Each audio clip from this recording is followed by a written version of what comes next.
Assalamualaikum warahmatullahi wabarakatuh. Kembali lagi bersama Bunda Dea di pembelajaran tematik.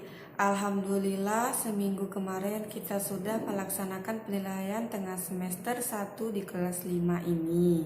Insya Allah hasilnya akan selalu baik ya. Alhamdulillah juga Bunda berterima kasih untuk Ananda semuanya sudah menjawab soal dengan baik dan benar dan sudah mempelajari kisi-kisi yang sudah Bunda bagikan. Sekarang tematiknya kita akan masuk ke tema 4. Silakan kalian buka buku tema 4-nya. Hari ini kita akan membahas tentang yang pertama itu mengenal organ-organ peredaran darah pada manusia. Lalu selanjutnya itu kita akan membahas tentang jenis-jenis pantun. Ya, jenis-jenis pantun, lalu ada pelaksanaan tanggung jawab dan interaksi sosial di masyarakat. Mari kita lihat video animasi dari Bunda ya, disimak. Nah, langsung saja materi kita pada hari ini adalah yang pertama itu sistem peredaran darah. Langsung kita bahas apa itu sistem peredaran darah, organ peredaran darah besar, serta peredaran darah kecil. Mari kita simak ya videonya dengan seksama mengenai peredaran darah. Apa itu sistem peredaran darah? Sistem peredaran darah suatu sistem yang berguna untuk menyalurkan berbagai zat penting seperti nutrisi dan oksigen dari jantung ke seluruh tubuh. Nah, itu sistem peredaran darah. Lalu selanjutnya peredaran darah tertutup dan peredaran darah ganda. Nah, sistem peredaran darah pada manusia itu ada peredaran darah tertutup dan peredaran darah ganda.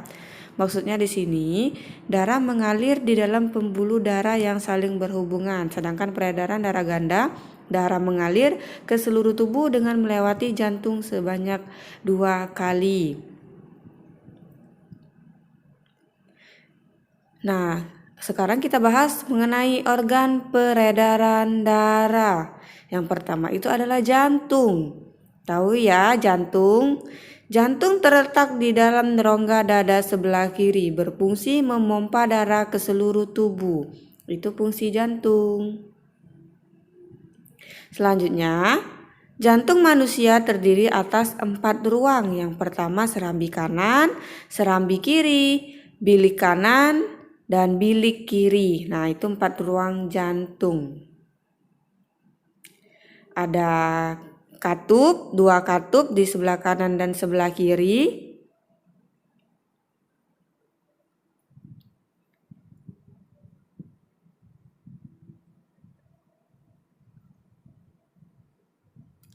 Selanjutnya, pembuluh darah. Pembuluh darah merupakan saluran tempat mengalirnya darah dari jantung ke seluruh tubuh dan dari seluruh tubuh kembali lagi ke jantung. Pembuluh darah terbagi menjadi 2, pembuluh darah nadi atau arteri dan pembuluh darah balik atau pena. Pembuluh nadi merupakan pembuluh yang mengalirkan darah dari jantung ke seluruh tubuh. Pembuluh balik merupakan pembuluh yang mengalirkan darah dari seluruh tubuh menuju jantung.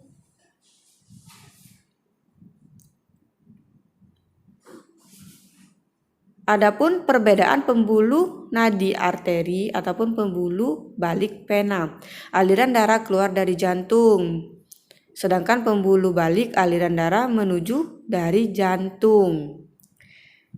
Pembuluh nadi berdinding tebal, kuat, dan elastis, sedangkan pembuluh balik dindingnya tipis dan kaku.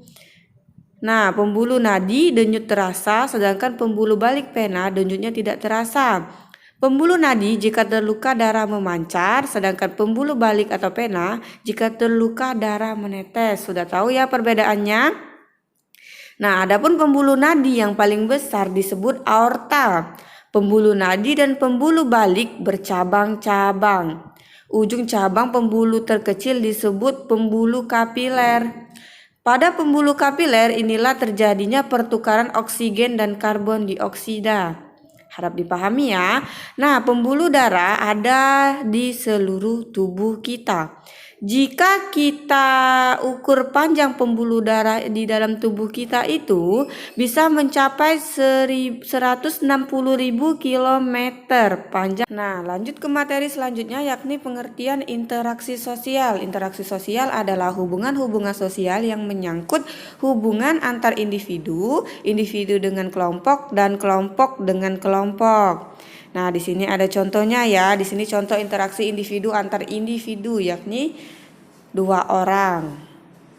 Lalu selanjutnya itu interaksi antara individu dengan kelompok. Contohnya 1 orang yang berpidato dan didengarkan oleh banyak orang. Ini contoh interaksi individu dengan kelompok. Selanjutnya contoh interaksi kelompok dengan kelompok. Ada 2 orang dan 3 orang. Mereka berkelompok. Di sini ada interaksi sosial di masyarakat. Yang pertama interaksi dalam kegiatan sosial seperti bakti sosial. Ya, bakti sosial itu interaksi dalam kegiatan sosial, pemeriksaan kesehatan dan lain-lainnya. Lalu ada interaksi dalam kegiatan ekonomi, yakni perputaran ekonomi seperti pertanian, perdagangan, dan lain-lain ya. Lalu ada yang terakhir interaksi dalam kegiatan budaya seperti pementasan wayang dan parade budaya. Nah, materi selanjutnya itu tentang tanggung jawab. Apa itu tanggung jawab? Semuanya pasti sudah tahu ya. Tanggung jawab adalah sikap dan perilaku seseorang untuk melaksanakan tugas dengan sungguh-sungguh. Itu adalah tanggung jawab. Lalu, contoh tanggung jawab. Ada tanggung jawab terhadap diri sendiri. Nah, seperti kita mandi 2 kali sehari. Tanggung jawab di lingkungan keluarga.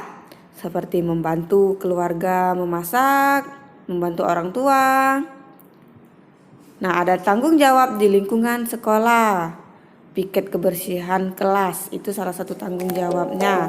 Lalu lanjut lagi materi kita yang di pantun, pengertian dan jenis-jenis pantun.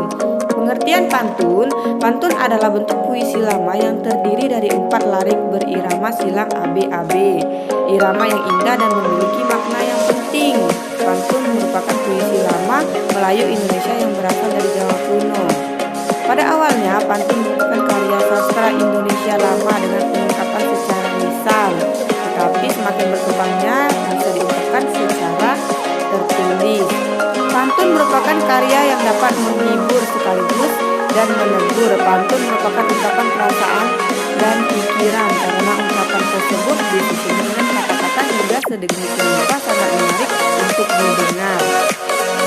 Pantun menunjukkan bahwa Indonesia memiliki ciri khas tersendiri dalam mendidik dan menyampaikan hal-hal yang bermanfaat. Ciri-ciri pantun terdiri dari 4 baris atau larik dalam 1 bait. Yang kedua, 1 baris terdiri dari 8 sampai 12 suku kata. Yang ketiga, baris pertama dan kedua pantun adalah sampiran. Yang keempat, barisan ketiga dan keempat pantun adalah isi. Memiliki sajak atau irama dengan pola ABAB. Nah, berikut jenis-jenis pantun yang kita akan bahas. Pantun nasihat, pantun jenaka, pantun teka-teki, pantun agama, pantun berkasih, pantun anak. Kita akan cuma sampai bahas tentang pantun teka-teki 1 sampai 3 ya. Yang pertama itu pantun nasihat. Pada dasarnya pantun dibuat untuk memberi himbauan dan anjuran terhadap seseorang ataupun masyarakat. Karena itulah tema isi pantun yang paling banyak dijumpai berjenis pantun nasihat, menyampaikan pesan dan moral. Berikut ini Bunda contohkan pantun nasihat. Silakan kalian pahami ya apa makna dari pantun nasihat tersebut. Nah, selanjutnya mengenai pantun jenaka. Sesuai namanya, jenis pantun yang satu ini memang memiliki kandungan isi yang lucu dan menarik. Tujuannya tak lain untuk memberi hiburan kepada orang yang mendengar ataupun membacanya. Tidak jarang pula pantun jenaka digunakan untuk menyampaikan sindiran akan kondisi masyarakat yang dikemas dalam bentuk ringan dan jenaka. Nah, di sini ada contoh dari pantun jenaka. Contoh pantun jenakanya silakan kalian pahami ya mengenai contoh pantun jenaka tersebut. Nah, mengenai tugas ada di halaman 7 dan halaman 39. Pilih satu saja, tidak perlu dua-duanya ya, satu saja. Terima kasih sudah menyaksikan video animasi dari Bunda. Untuk tugasnya itu boleh kalian buka buku tema 4-nya di halaman 7. Di halaman 7 itu ada menjawab pertanyaan berdasarkan bacaan ya. Ada mengenai sistem peredaran darah nomor 1 sampai dengan nomor 5. Nah, boleh juga kalian mau mengerjakan yang di halaman 7 atau dipilih satu saja ya, yang di halaman 39. Menjawab pertanyaan yang mengenai interaksi sosial nomor 1 sampai 8. Dipilih satu saja, mau halaman 7 atau halaman 39, tidak perlu dua-duanya. Baik, Bunda akhiri materi pada hari ini. Semoga apa yang Bunda sampaikan dapat kalian pahami ya. Wassalamualaikum warahmatullahi wabarakatuh.